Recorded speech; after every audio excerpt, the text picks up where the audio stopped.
Okay, so today I'm going to show you how to get your Soloshot 3 set up so that it works every time. I know they've had a lot of issues with customer complaints in the past and they couldn't get the camera to work, but in my opinion, I think that's mostly just user error. I know they did have some issues with software when it first came out, but they've since resolved that. I've only had the camera for 9 months and I've tried all the different settings and I've had some good results and I've had some bad results. And after many months of trial and error, these are the settings, and this is more importantly the setup procedure that, if you follow correctly, should result in great footage 99% of the time. So you want to make sure that you have the latest update first and foremost before you do anything else. And then I want to kind of explain a little bit how GPS works in case you don't understand, because this might be where a lot of people are having their issues. They don't understand how the LOS works, or line of sight concept. So GPS works off of a concept called line of sight, meaning that if there are things in the way and you can't see the camera, you're not being tracked. So hills, valleys, water, those things can obstruct the view and the tracking of your camera to your tracker. So, in my crude drawing here, you see it working properly, but if, for example, your camera is lower than the water level, or there's big waves coming in, you're going to have obstructions and you're not going to be able to see the camera, meaning that it's not going to be tracking you. You always want to see that flashing green light. So first thing you want to do is you want to put your stuff down relatively straight out from where you're going to be surfing.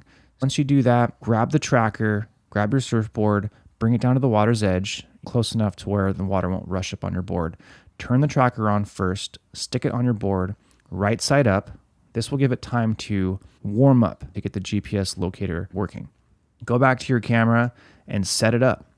Definitely want to make sure you also use the little wrench that tightens the base to the tripod. Turn the camera on, let it warm up a little bit. Make sure that you have your memory card. I've definitely had a few sessions where I forgot my memory card. You want to make sure that it's a V30 or higher.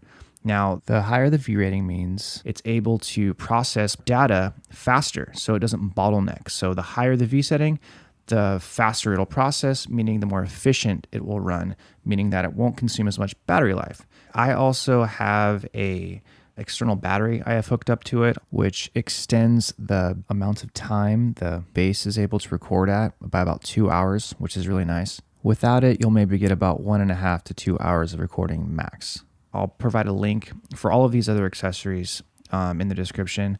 And I also have a couple other things. I have a lens kit that I got from Best Buy for really cheap.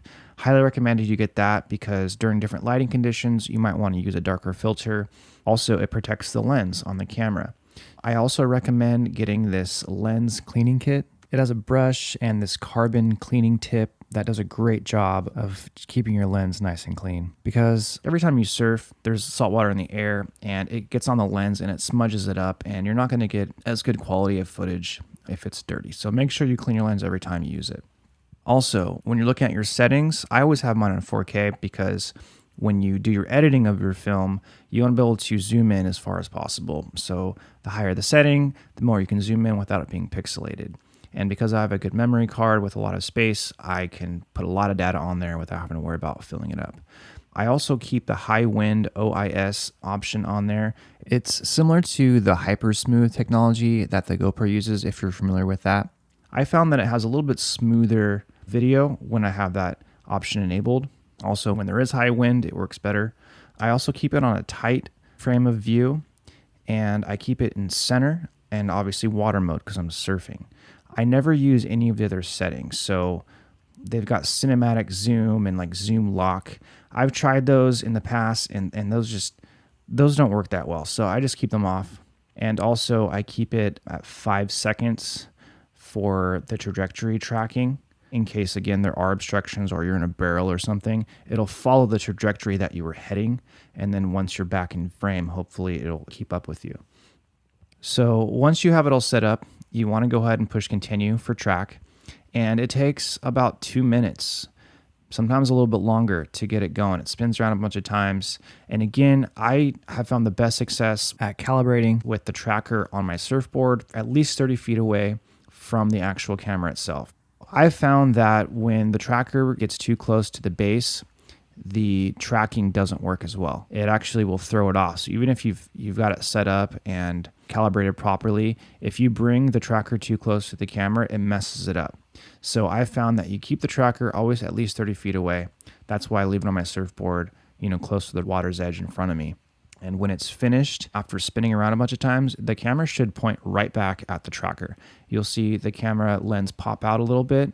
That means it's done. So go ahead and look at the screen itself, and it should be dead center. If it's not, you might want to recalibrate it, but I've honestly never had an issue. It's always worked as long as I do this 30 feet away method. Once it's done, go run and grab the tracker and kind of run back and forth, making sure the camera is following you. You'll see the green light blinking. That means it's good to go.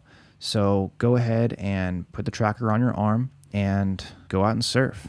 Another thing that I really recommend is I've found the Velcro starts to not grip as well anymore from the salt water and everything. So I added an extra little Velcro strap that goes over the regular strap.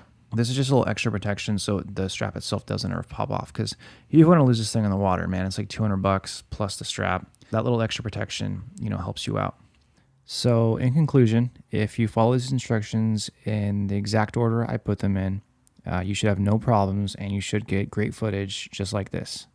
Obviously, I'm not a very good surfer, but I'm getting better.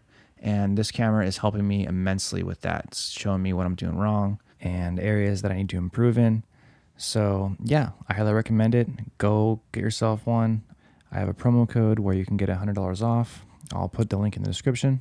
And yeah, thanks for watching. Have a good one.